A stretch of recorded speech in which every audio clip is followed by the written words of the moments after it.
Quick rental সংক্রান্ত বিদ্যুৎ ও জ্বালানির দ্রুত সরবরাহ বৃদ্ধি আইন দায় মুক্তি অবৈধ ছিল বলে রায় দিয়েছে হাইকোর্ট। আইনের ৯ ধারার অধীনে কোনো কর্মকাণ্ডের বিষয়ে আদালতে প্রশ্ন তোলা যাবে না, এমন দায় মুক্তি অবৈধ ঘোষণা করে এই রায় দিয়েছে হাইকোর্ট।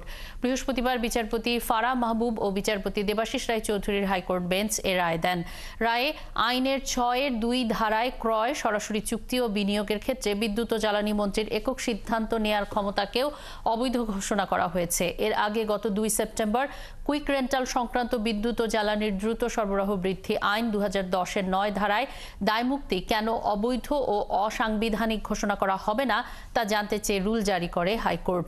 রিটকারী আইনজীবী ডক্টর শাহদিন মালিক জানান, দেশের সব বিদ্যুৎ কেন্দ্রে উৎপাদন সচল করার নির্দেশ দিয়েছে হাইকোর্ট। একই সঙ্গে আদালত নির্দেশ দিয়েছেন কুইক রেন্টাল কোম্পানিগুলোর সাথে আগে করা চুক্তি এই সরকার পুনর্মূল্যায়ন করতে পারবে। কুইক রেন্টাল কোম্পানিগুলোকে বিদ্যুৎ কেন্দ্রের ব্যবস্থাপনায় হাজার হাজার কোটি ছাড় দেওয়ার পরও যেহেতু কাঙ্ক্ষিত বিদ্যুৎ পাওয়া যাচ্ছে না, তাই সরকার চাইলে চুক্তি বাতিলও করতে পারবে বলে রায়ে বলা হয়েছে।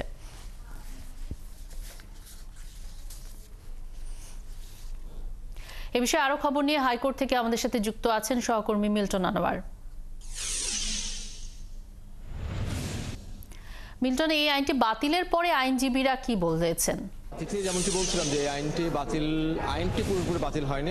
আইনটির কয়েকটি বিধান বাতিল করা হয়েছে এবং সেই যে বিধানগুলোর মধ্যে আছে যে কুইক রেন্টালগুলো সম্পর্কে মন্ত্রীর একক সিদ্ধান্ত নেওয়ার ক্ষমতা এবং কুইক রেন্টালের বিষয়ে সিদ্ধান্তের ক্ষেত্রে যে দায় মুক্তির বিষয়টি সেটির বাতিল হওয়ার।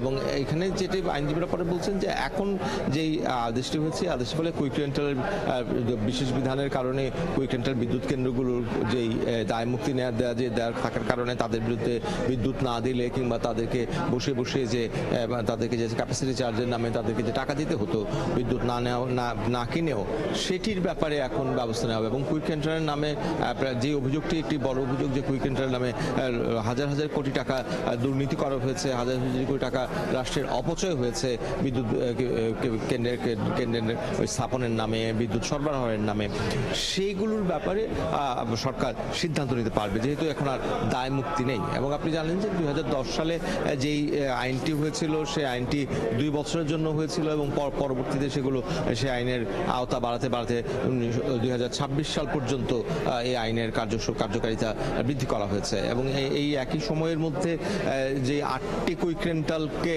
বিদ্যুৎ কেন্দ্র প্রতিস্থাপনের অনুমতি যেখানে দেওয়া হয়েছিল ২০০৮-৯ দিকে, সেখানে এসে এখন বাংলাদেশে ৭২টি কুইক রেন্টাল বিদ্যুৎ কেন্দ্র হয়েছে, অনুমতি দেওয়া হয়েছে। এবং এই ক বছরে ২০১০ সাল থেকে এই পর্যন্ত কুইক রেন্টালের বিদ্যুৎ কেন্দ্রের জন্য সরকার মোট ব্যয় করেছে ১,৫৯,০০০ কোটি টাকা, যার মধ্যে ৬৪,০০০ কোটি টাকায় কিন্তু দেওয়া হয়েছে অলস ভাড়া অর্থাৎ ক্যাপাসিটি চার্জ, যেই পুরোটাই আসলে বলা হচ্ছে যে এটি অপচয় এবং এর মধ্য দিয়ে গুরুতর দুর্নীতি হয়েছে এবং এর মধ্য দিয়ে আসলে এক ধরনের লুটপাটের বিদ্যুৎ খাতে এক ধরনের লুটপাট করা হয়েছে। এবং এতে করে যে বিদ্যুৎ পাওয়ার কথা থাকছিল মানুষের সেটি ছিল না, কারণ এই কুইক রেন্টালগুলোকে দেখিয়ে বলা হয়েছে যে বাংলাদেশের বিদ্যুতের উৎপাদনের সক্ষমতা ২৮,০০০ মেগাওয়াট, কিন্তু আদতে ১৬,০০০ মেগাওয়াটের বেশি আর বিদ্যুৎ পাওয়া যায়নি।